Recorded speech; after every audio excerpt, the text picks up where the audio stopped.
para te olhar ou olhar a vida é totalmente diferente quando tu estás conversando com outras pessoas. Mas isso me fez lembrar, e eu sempre que me uso como exemplo, não porque eu me ache assim, eu sou uma pessoa importante, mas é porque eu sei do que eu estou falando, né? Há muito tempo, quando os meus filhos eram ainda pequenos, a gente fez uma experiência em casa que eu tinha ouvido numa palestra de PNL, Programação Neurolinguística. Eu sempre me achei uma pessoa muito querida. Sempre me achei assim, sou demais, né? Sim. E eu resolvi passar a experiência com os meus dois filhos. E eles então nós passamos a fazer o papel do outro. Então, a minha filha me fez e o meu filho fez a minha filha e eu fiz o meu filho. Né? E depois nós trocamos de novo. E quando a minha filha me fez, eu fiquei impressionada, porque apareceu assim uma pessoa impositiva, dura, sim, sim, não, uma coisa assim horrorosa. E eu fiquei, bom, mas eu sou assim, né? Mas como eu tinha visto na palestra, eu segui em frente. Aí eu pensei, bom, minha filha tem aquelas diferenças de filha com mãe e tal, meu filho é diferente e tal. Quando chegou a vez de ele me fazer, foi pior. Apareceu um general, entende? Uma pessoa assim que dum dum dum, sabe, na coisa.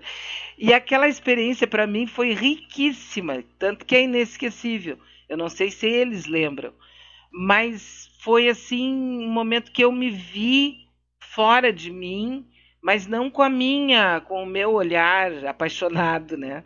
Me achando a coisa mais amor. E aí eu comecei a observar que realmente eu tenho uma coisa assim dominação, assim, né? Tem que ser assim, fecha a tampa, bota ali. Entende? Não é uma coisa de falar com os outros, é uma coisa meio de general. Eu procurei mudar de lá para cá, não sei se consegui, mas enfim, como é importante esse tipo de vivência, e eu estou me usando como exemplo, de uma forma bem radical, porque eles me mostraram uma pessoa completamente desconhecida para mim. Isso aí eu tenho um nome chamado psicodrama, em que tu faz um grupo onde cada um representa papéis, que podem ser papéis também ligados ao pai, à mãe e irmãos, e papéis de crítica e autocrítica, né?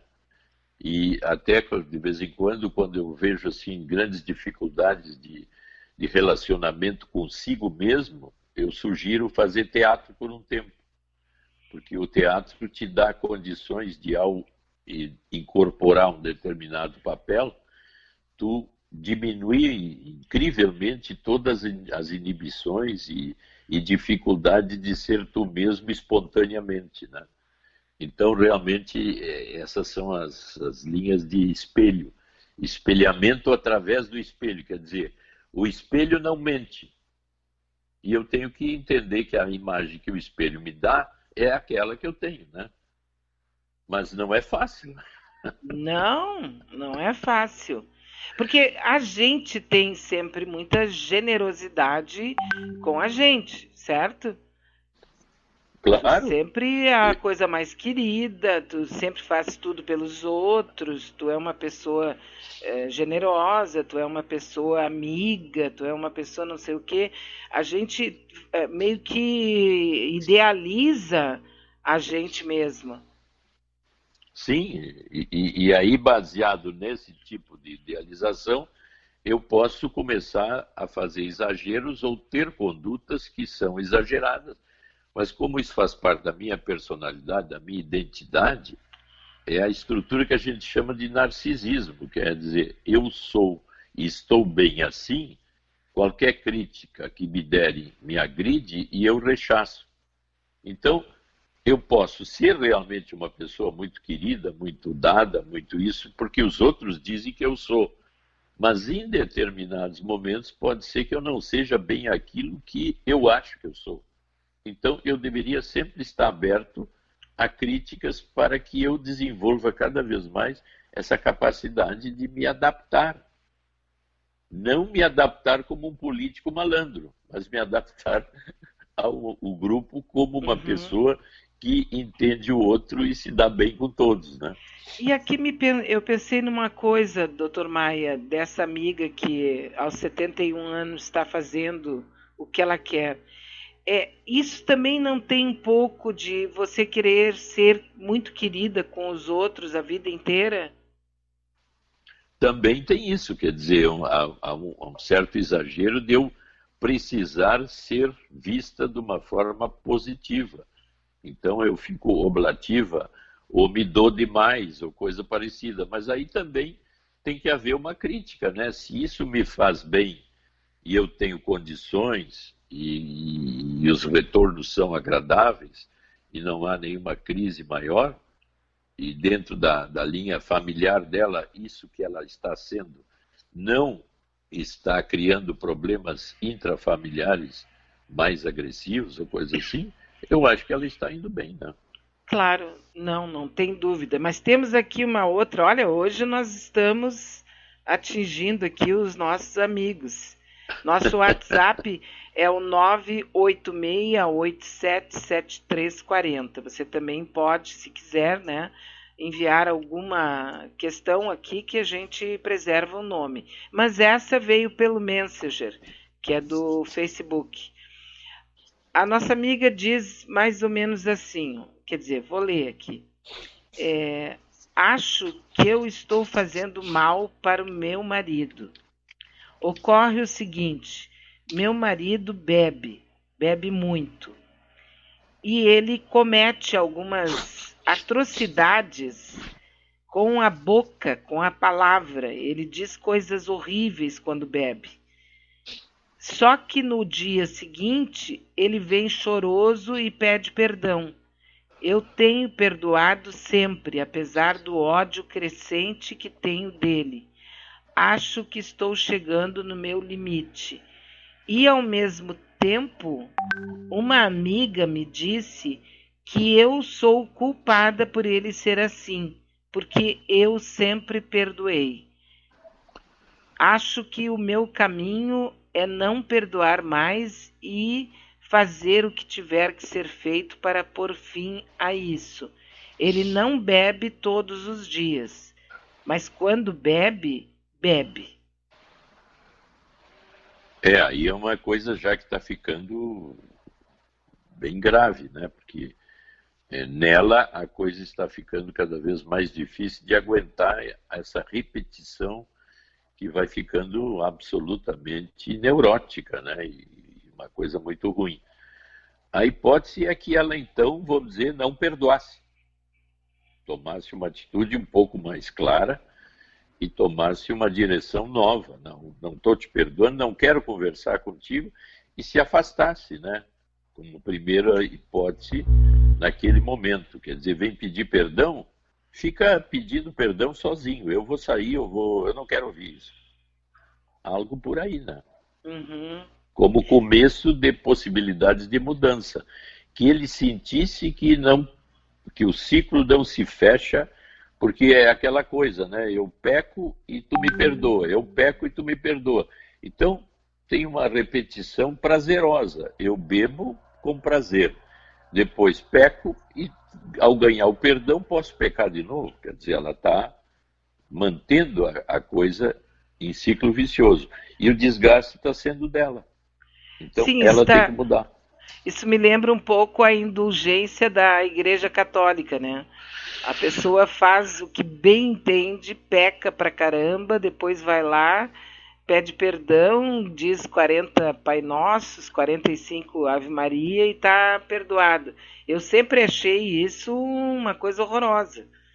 Né? Ela está parecida com o filme aquele, O Comedor de Pecados.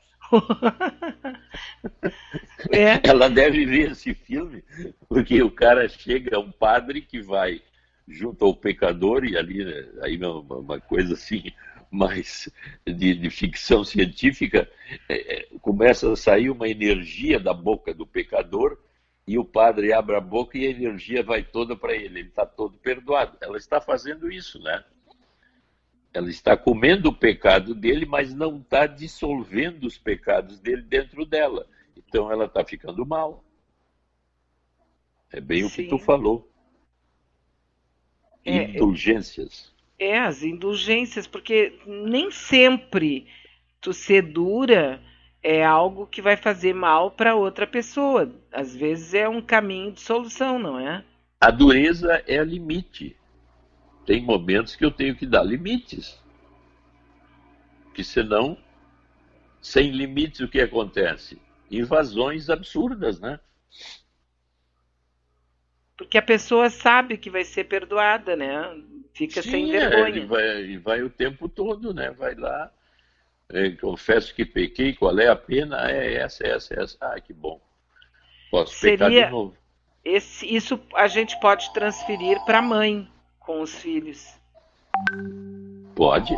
Por isso que é importante a mãe suficientemente boa ser capaz de dar limites, que é a educação que se tem daquele, como eu sempre falo. Se não há limites, a tendência é que a pessoa fique meio psicopata, né? Eu posso tudo, eu ganho tudo, eu posso fazer o que eu quiser.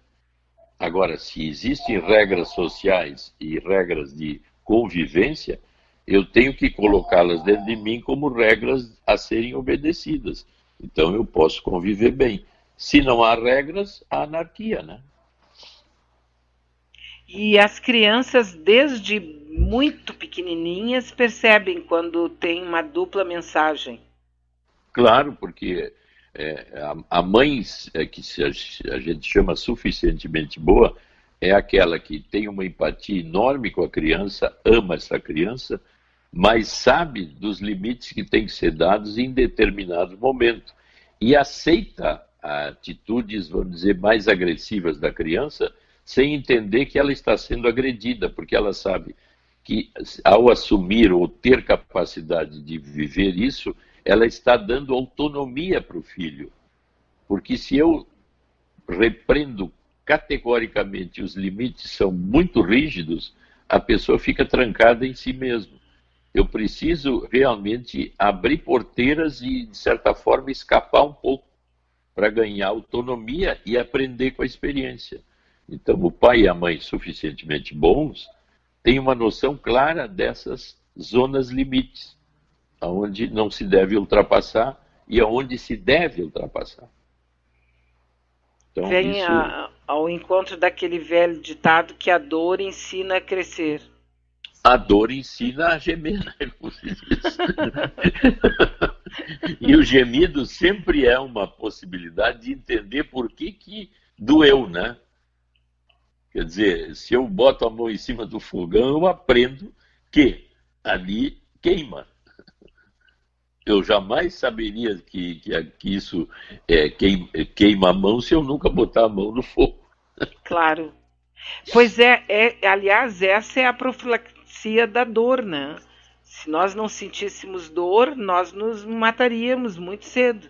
Mas Deus o livre, né? Tem até doenças que são insensibilidades total, né? Que aí a pessoa está sempre tendo que... Porque ela não tem a defesa do tato, do frio e do calor, né? Isso é uma doença grave, neurológica, né? E a dor emocional faz o mesmo papel. A dor emocional é essa, né? Só que a dor emocional, ela pode estar ligada à estrutura do narcisismo, que me deixa com grande dificuldade de mudança, né? Porque eu não aceito a crítica, não aceito ir numa terapia, ou pelo menos ir lá 1, 2, 3 vezes, até ver como é que eu me sinto em determinado momento com alguém que vai pensar comigo a minha dificuldade. Essas aberturas teriam que ser cada vez maiores, né? Incrível isso. E a gente vai se sentindo se sozinho num esquema de vida, tu te sente muito mais frágil do que quando tu tem grupos, porque nos grupos tu começa a crescer mais. Isso tem alguma coisa a ver com o que a gente chama de bullying na escola, doutor Maia?